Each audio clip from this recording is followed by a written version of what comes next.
Thanks for letting me share with you today. A few years ago, Amber and I had the opportunity to lead a trip of young adults to India on a missions trip. And it was an incredible journey, an incredible experience for us, but also for the people we worked with to be able to minister together. One of the experiences we had was the opportunity to climb a mountain, kind of hike up this mountain, and at the top was this old ancient castle, and it was a military fort. And so there was this outcropping of the mountain, and the wall went all the way out around that, and it was defended very, very well. No other nation could really take it out because it was so high and so strategic.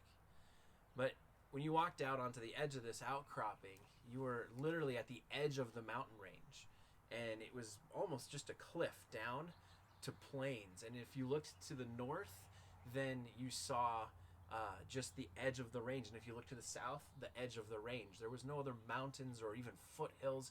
It just this incredible mountain range just stopped, and then plains out from there as far as you could see, and it was just majestic, and you could just see the creativity of God in that and in nature, and it was just absolutely awe-inspiring. We use the word awesome in our culture. I use it all the time. It's like my word. But this truly was awesome, awe-filling, blew my mind at how incredible it was. If you've ever been to the mountains in Colorado or somewhere else in our context, you know kind of what that is like to see for miles and miles and miles, just to see incredible mountains. But this was just this mountain range, and it just stopped. And as I was in that moment of awe and inspiration and just the wonder of the incredibleness of God and his creation, I looked, and there was this idol, this little structure, which is a temple, little tiny thing, not much bigger than the concrete slab I'm sitting on right now, and this statue inside. And in that moment, my heart broke, because instead of understanding that God is Yahweh, that Jesus Christ, the creator of everything, who that is, someone created a God. And in that high place, instead of worshiping the creator, they literally worship their own creation, their own idol that they created. And my heart absolutely broke, and I was just confronted with the darkness that's in our world without the light of Christ. And, it's in a sense easier to see in a context like that.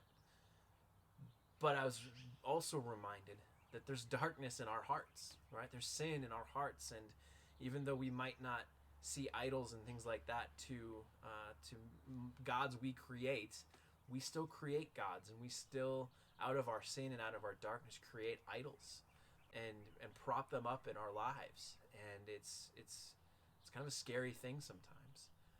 And that's where I want to lead us into scripture. If you want to turn to John chapter 1, this verse in that time in India also resonated in my heart as I was reminded of who God is, and it literally brought me to tears in that moment. Both the brokenness, the realization of the brokenness, but also the remembering of the good news of who Jesus is. John 1, starting in verse 1, says, "In the beginning was the Word, and the Word was with God, and the Word was God. He was with God in the beginning." Verse 3, "Through him all things were made. Without him nothing was made that has been made." And that includes any idols or false gods that we've created in our lives or we've propped up in our lives. Verse 4, "In him was life, and that life was the light of all people." In him, in Jesus, was life, and that life was the light of all people. What good news that is. And then verse 5, "The light shines in the darkness, and the darkness has not overcome it." That's incredible news for us. So no matter what darkness we face in our lives, Jesus is there. Jesus is the light. And the darkness has no power. The darkness has no victory. Jesus has the victory. And I was reminded on that mountainside of that.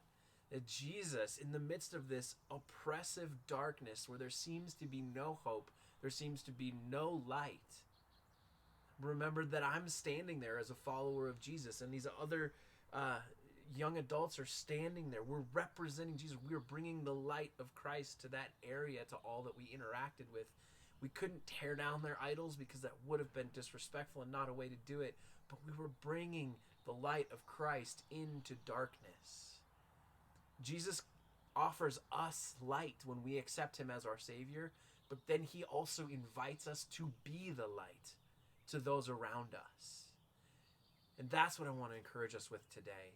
If you have darkness in your life, if you are in despair or even living in sin, I want to encourage you to just confess that to the Lord today and invite Jesus to come in and purify you.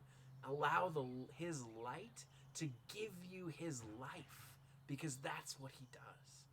There is life outside of sin and darkness. And if you have that and you get that, and I want to encourage you to share that with the world around you, with the people around you. Maybe, especially in this time of quarantine, it's posting on your social media platform, your Facebook, your Instagram, your Snapchat, your TikTok, whatever your platform is.